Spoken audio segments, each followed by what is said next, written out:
Okay, the big news last week, of course, the return of GSP. It is official. He's fighting Michael Bisping. They had the press conference. Bisping was late. What a scene it was. And he is so kind enough to join us. We've been through this journey with GSP. He came on the show back in June and said he's coming back. Then in November, he told us that he was a free agent. And now he's back. What an amazing thrill. He's on the phone right now. George St. Pierre. George, are you there? Yes, I am. How are you, Ariel? Good? Amazing. I am so happy to hear from you. I'm so happy that you're back. I said at the top of our show, just seeing you there amidst all the craziness with Khabib and Tony, it was like a ray of sunshine, the return of George. And when I saw you walk into the cage, that video, and you bowed and you ran around, that gave me goosebumps. What was it like for you? Now you're back. You signed the deal, everything. You've got your fight. When you walked back into the cage for the first time, what was going through your mind? It was amazing. I mean, it's glad to be back. It has ups and downs. It's been a year now that I really wanted it, and I lost hope after the Toronto show. I lost hope, but now we modify some stuff in our approach and negotiation, and it works well. Unbelievable. So to me, it felt like, okay, I remember you were on this show.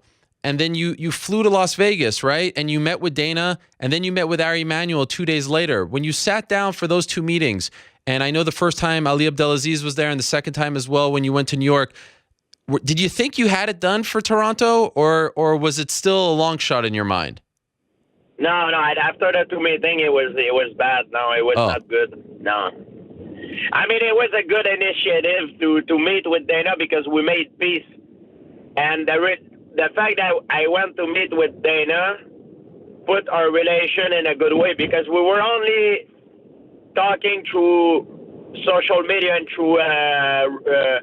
through interviews to each other in a way. We were answering to each other. So the fact that we met face to face was a good thing.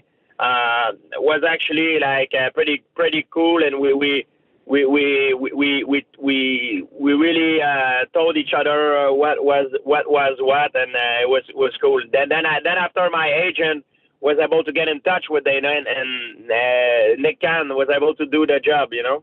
So, and then when you did the announcement for the association, a lot of people thought, okay, that's it. It's never going to happen. This is kind of, our sign that George is not coming back. Did you think the same? Did you think that there was zero chance of you returning?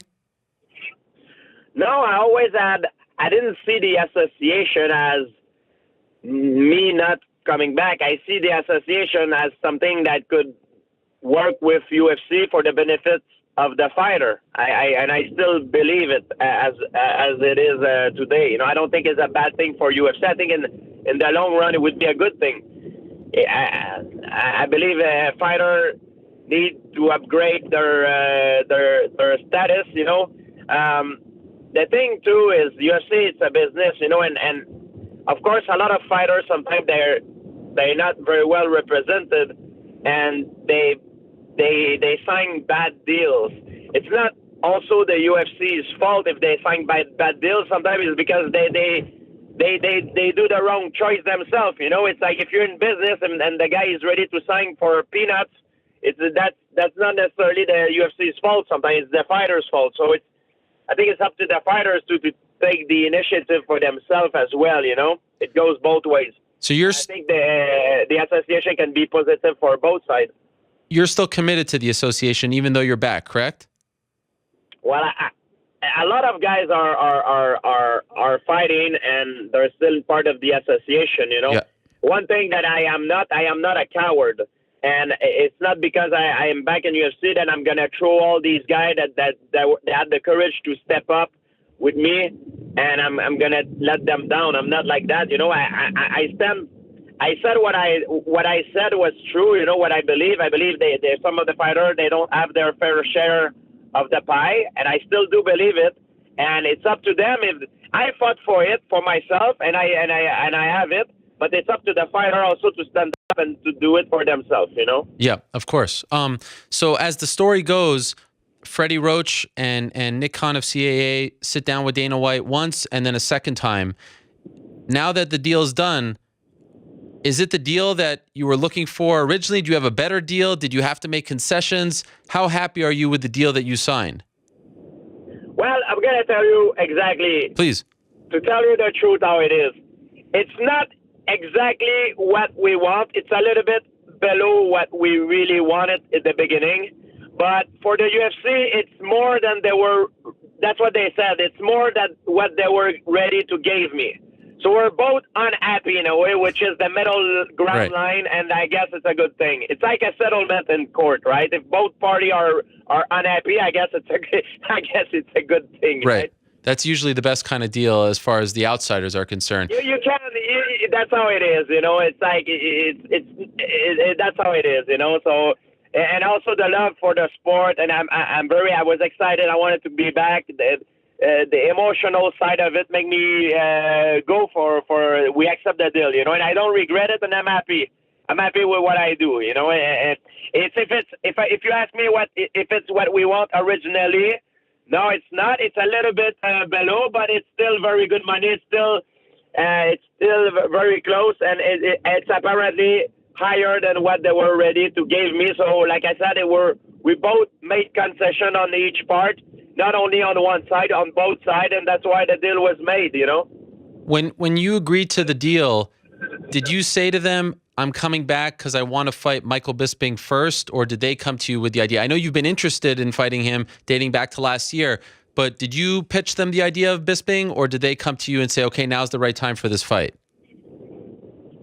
Well, it was only for a 4-fight contract, and the idea of Bisping came before, because first I was texting with Tyron Woodley, if you remember when it happened, and Woodley made the text public, you know, that I text with him, you know, that if he texted me if I was interested to fight him, and I said yes, and then he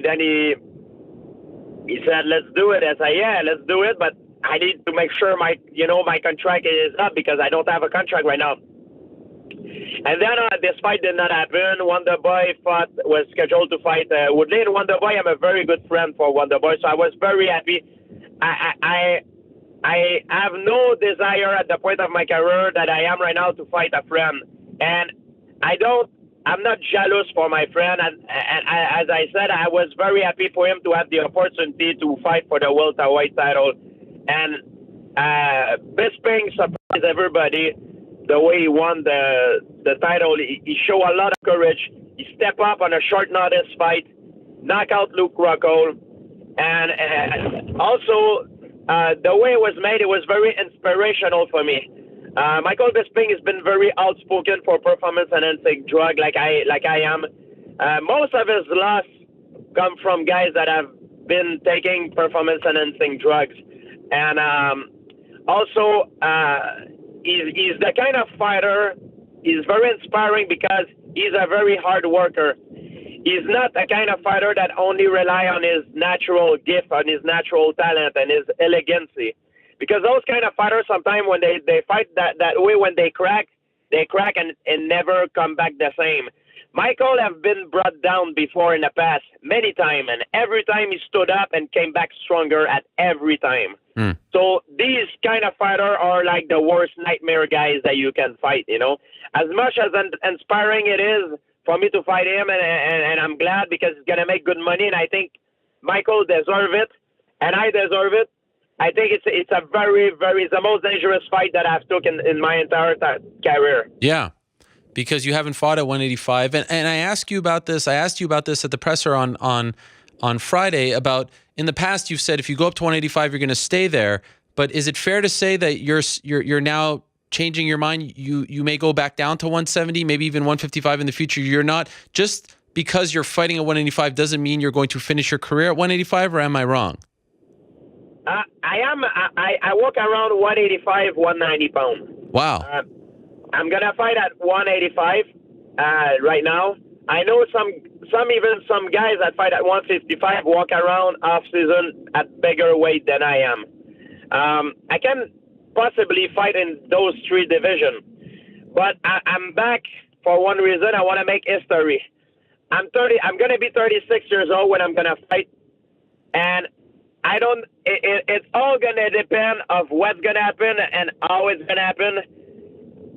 Between us also, I have no desire to fight until I'm 40-something years old. Mm-hmm. So these are my last few fights that I'm going to do. and I want to pick them very carefully.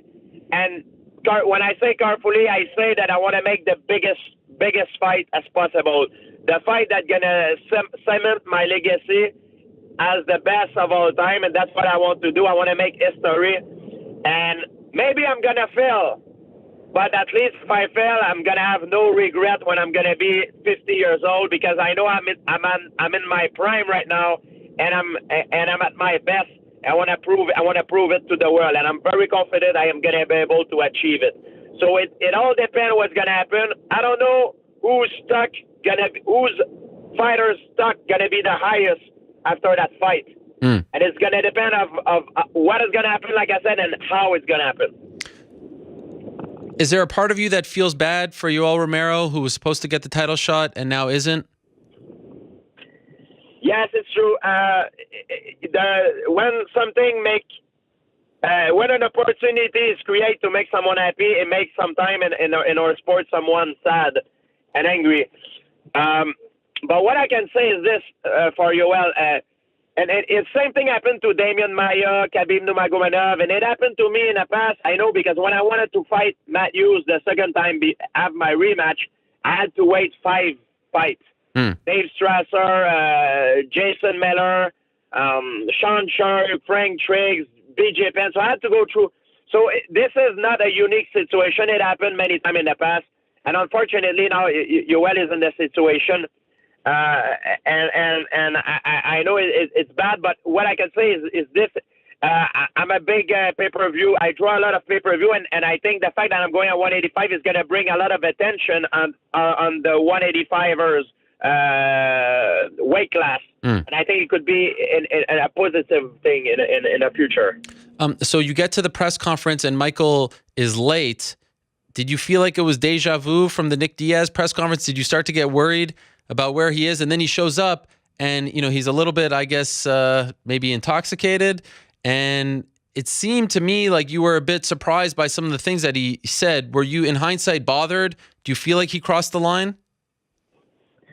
Well, he caught me off guard a little bit. I didn't see him coming. I thought he would be absent of that press conference when it first started, and he wasn't there. And he started yelling at me. There's a lot of guys that are very good trash talker in this game. Conor McGregor is one. Charles Sonnen is one. He's an expert. And I always feel like I cannot get into a war of word with these guys, because first, English is not my first language, and I'm just not good at trash talking. I do my talking in the fight. I'm not good. I'm not a good talker. I'm a good fighter. But what I can say is this: I do not believe Michael Bisping is a good trash talker. I believe the best thing he did for me was to talk, because he embarrassed himself every time he opened his mouth. So he did the job for me. I didn't even have to say anything. Everything was saying, it didn't make any sense of all the stuff that he was saying. Like I'm only an athlete. I'm not a fighter, and this, like all the stuff that he said, I didn't take it personal, because I do not care about what he does. I care about what I'm going to do to him, and I care about me and not about him. When you squared off with him, what did he say to you, and did he smell like alcohol? He did smell like alcohol. I think Vegas got the best of him. What did he say to you when you guys were squaring off? Well, some like stupid stuff, like nonsense, like you're small. I'm gonna beat you, and I said something like, "Yeah, you might be tall, but you're gonna fall. You're gonna fall from high." Like BS stuff, Okay. Like I'm just not good at talking, Ariel. I choose my fight. I pick my fight carefully, because it's not my thing. It's not my first language. And if I get into a war of word, it's not my thing. You know what I mean? And even though, but he's not a good trash talker, Ariel. He's terrible at it. The more he talks, the more he embarrasses himself, and the more he look bad. So the best thing he could do for me is keep trash talking. He make me look good every time he's open his mouth. He make me look better. Can you clear up the timeline for us? Because Dana White said that the perfect time frame would be around July for this fight, International Fight Week, July 8th. But I continue to be told September, October makes more sense and is what you're shooting for. Can you tell us when you think this fight will happen? Yes, will be after the summer. Will be after the summer, Ariel. Okay, so what is September, October around the time frame you're thinking? I know it will be after July. This is for sure. I can't tell you exactly when. Okay. Because a lot of things I need to do, and for the infrastructure and everything, it will be after the summer. That's for sure. And is it true that once you thought that you wouldn't get a deal done, you withdrew from USADA, so now you have to do the whole 4 months all over again, right? Exactly. Because it didn't have any point for me to be in USADA system if I'm not fighting. So I got out of it, and now I have to be back in the USADA and do the prior competition testing, and it takes time. Yes. Okay. And another thing that was a big topic of discussion at the press conference was your plan. He tried to get you to tell us your plan. You didn't want to say it, and I respect that, but I have to try here on your favorite show. It's just us talking. What is your plan? Can you tell us what your plan is? Yeah, I can't tell you. Oh. But like I said, look, it depends of what's gonna happen and how it's gonna happen. Okay. And it also depends of the environment around me. What's gonna happen in the environment around me? Who will be next? Who will be the next big thing? Who will be the man that, if I beat, it will cement my legacy to be the best of all time? Who would it be? The man that will have the highest stock? Who will be the man? What would be my next move to do something that would not be seen before? That's gonna depend. So we don't know. We can have an idea or speculate, but we don't know. Oh, but in your mind, like if you're a guy who likes to plan things out, and I know we're March and you might fight September, whatever, but you say in your mind, okay, if everything goes to plan after Bisping, this guy's going to be next, and this guy. Have you thought of it like that? Yeah, I made a lot of scenario in my mind, but what I've learned in the past is I used to overthink stuff. That was one of my problems when I was fighting. Even I had problems sometimes to pull the trigger sometimes because I was overthinking stuff. When you overthink stuff, it never happens the same way you want. So it depends on what's gonna happen. What will be the next big thing for me? Who will be the man to beat? We'll see. Okay. By the way, I think Michael Bisping is watching our interview right now because he's tweeting to us and you, and he just tweeted this. He said, "George said I made him look good by talking. Dressed like a substitute teacher, it's impossible to look good." That's what he just tweeted. Well, I don't understand how come he's such a very angry person. For a man that had the opportunity and have like everything he have in life, he should be happy and he should enjoy it the time that I will last, because when I'm gonna step in the cage with him, he's gonna lose everything, unfortunately for him. Wow. Okay. And by the way, is it fair to say that you're only thinking about these 4 fights? Like, you signed a 4-fight contract. Is it possible that there will just be 4 more fights and that's it? Or would you be open, if everything goes well, of course, to signing another one? Of course, it's a possibility for me to sign another one. But I have no desire to stay in the sport too long, to become a punching bag for the younger up-and-comer. Okay, I understand. I'm in my prime right now. I will see how long it will last. I ride the wave because I feel I'm on the top. But when I'm going to feel, either in a fight or in training, that I'm going down a little bit and I feel like my time is up, I'm going to get out. This is a game. This is a sport, Ariel. And I'm going to say that for all the fighters, the younger guys that are listening to me, that are watching this. This is a sport that you get in, you do your thing, and you get out fast. I mean, when I say fast, you get out before you reach the curve down. Because this is not a game. This is like a sport that you can hurt yourself. Every time you step in the cage, you can die. You can have very bad damage and unrepairable sequel signals of what can happen. Sure. Two last questions. I wanna live old. I wanna live healthy, wealthy, and it's the most important thing for me. And right now I'm in my prime. I got maybe a few years ahead of me. I'm very happy, and I want to make the best out of it. Great to hear. I have two last questions for you. A lot of people are wondering about your sponsorships, and it was fascinating to see you in the Reebok outfit when they showed you on Embedded. How did you get around that? And will you be able to wear any of, Under Armour or whatever when you fight later on this year? Well, what's going to happen is going to be a little bit, this is like stuff that I don't want to say something wrong, but I believe it will be a little bit like Tom Brady, for example, in the NFL. When he's in the NFL, he's wearing Nike.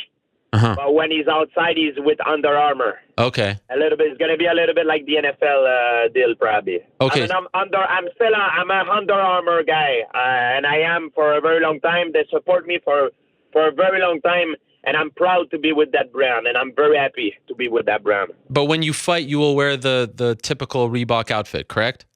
Yes. Okay. And last thing, can you compare this George St. Pierre, March 6, 2017, to the one right after UFC 167 when you said you needed a break?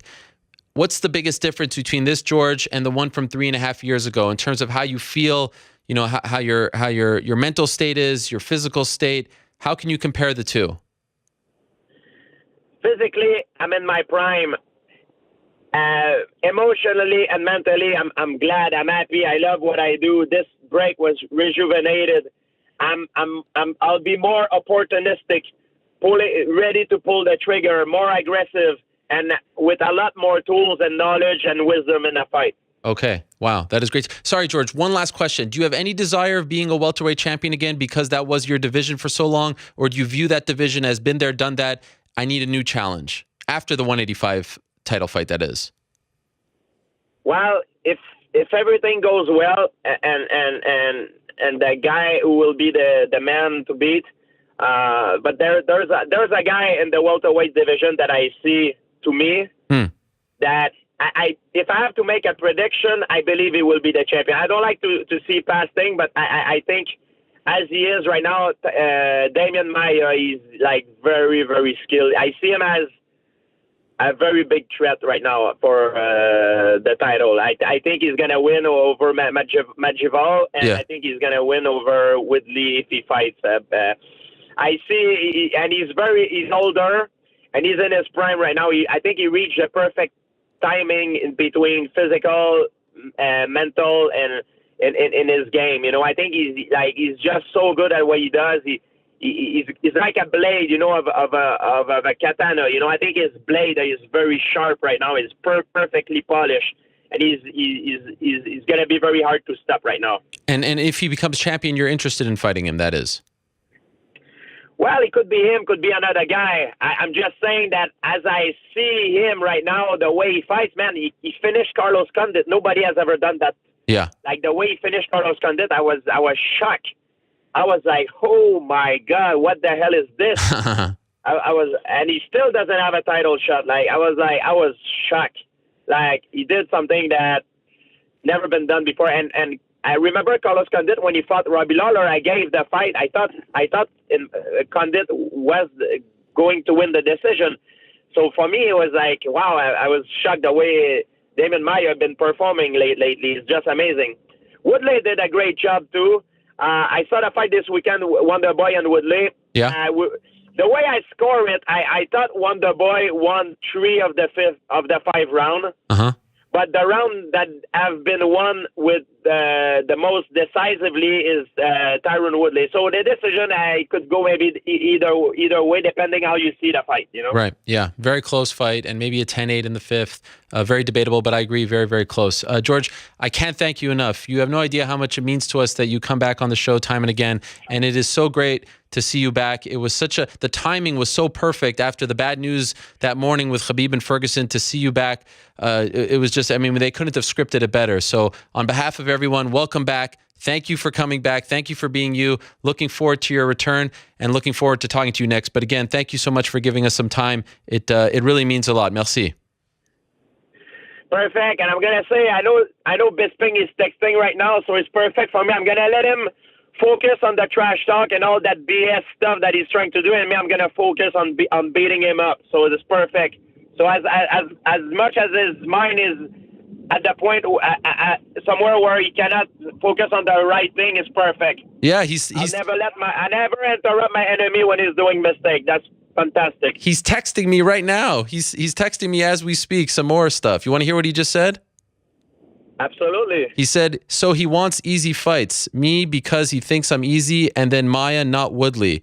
Then, let me guess, Connor at 170.